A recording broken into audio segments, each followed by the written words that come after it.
नमस्कार, मी आकाश झालटे. Marathi one news चॅनलवर आपले हार्दिक स्वागत आहे. चला तर पाहूया आजच्या काही ठळक घडामोडी.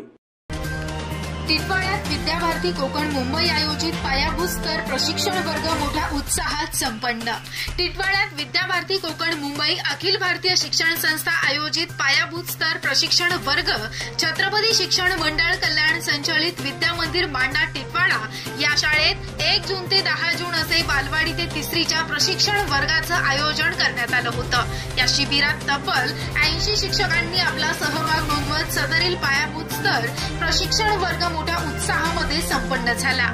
1 जून रोजी छत्रपती शिक्षण मंडळाचे सरचिटणीस डॉक्टर निलेश रेवगडे यांच्या हस्ते दीप प्रज्वलन झालं. तसेच भाई उपाले, विद्याभारतीचे मंत्री संतोष भणगे, प्रशांत दातार, विद्याभारतीचे उपाध्यक्ष विवेक पुराणिक, माध्यमिक विभागाचे मुख्याध्यापक दिनेश भांबरे, प्राथमिक विभागाच्या मुख्याध्यापिका स्वप्ना दीक्षित, पूर्व प्राथमिक विभागाच्या मुख्याध्यापिका नम्रता, विद्या भारतीच्या भवनाताई गवळी, टिटवाळा वर्गाच्या संयोजिका पल्लवीताई आपटे उपस्थित होत्या. तर प्रशिक्षण शिबिरास डॉक्टर, वकील, सीए, शिक्षक, पत्रकार अशा नामांकित व्यक्तींना आमंत्रित करण्यात आलं होतं. सदरील शिक्षण वर्गामध्ये विकास, क्रियाकल्प, शैक्षणिक साहित्याद्वारे, खेळण्याद्वारे हसत खेळत शिक्षण कसं घ्यावं ते शिकविण्यात आलं. ईसीसी अध्ययन निष्पत्ती कशी काढावी, मूल्यमापनाचे क्षेत्र, बालकांचं मूल्यमापन कसं करावं, संस्कार, क्षेत्रभेट, अग्निहोत्र वंदना, भाषा विकास, पंचपदी, गणिताचे घटक, आयाम, गणिताचे खेळ, बालकांचा विकासावस्था आणि विकासाचा क्रम, गाणी, गोष्टी, साहित्य किंवा पात्राद्वारे कशा द्याव्यात याचं प्रशिक्षण शिक्षकांना देण्यात आलं. सदरील प्रशिक्षण वर्ग हा निवासी अनिवासी होता. निवासी विभागाचे पहाटे 4 वाजता जागरण होत असे ते रात्री 10:30 वाजता अनौपचारिक सत्रानं संपत असे. यामध्ये प्रांत स्मरण, योग चर्चा सत्र, क्रियाकल्प, साहित्य निर्मिती, शाखा ध्यानसत्र यांचे दिवसभर नियोजन करण्यात आलं होतं. सदरील वर्गासाठी दररोज 80 शिक्षक उपस्थित असत. यामध्ये 65 शिक्षक आणि 15 प्रबंधक होते. 20 शिक्षणार्थी अनिवासी होते. वर्गामध्ये विविध जिल्ह्यातून शिक्षक आलेले होते. यामध्ये प्रामुख्यानं मुंबई, ठाणे, चिपळूण, सिंधुदुर्ग येथील 15 वक्त्यांनी सहभाग घेतला होता. क्षेत्रभेट म्हणून टिटवाळा येथील गणपती मंदिर येथे भेट देण्यात आली. या प्रशिक्षणार्थींमध्ये पालक आणि विद्यार्थ्यांचा देखील सहभाग मोठ्या प्रमाणामध्ये होता.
तर या होत्या आजच्या काही ठळक घडामोडी. उद्या पुन्हा भेटू याच ठिकाणी. धन्यवाद.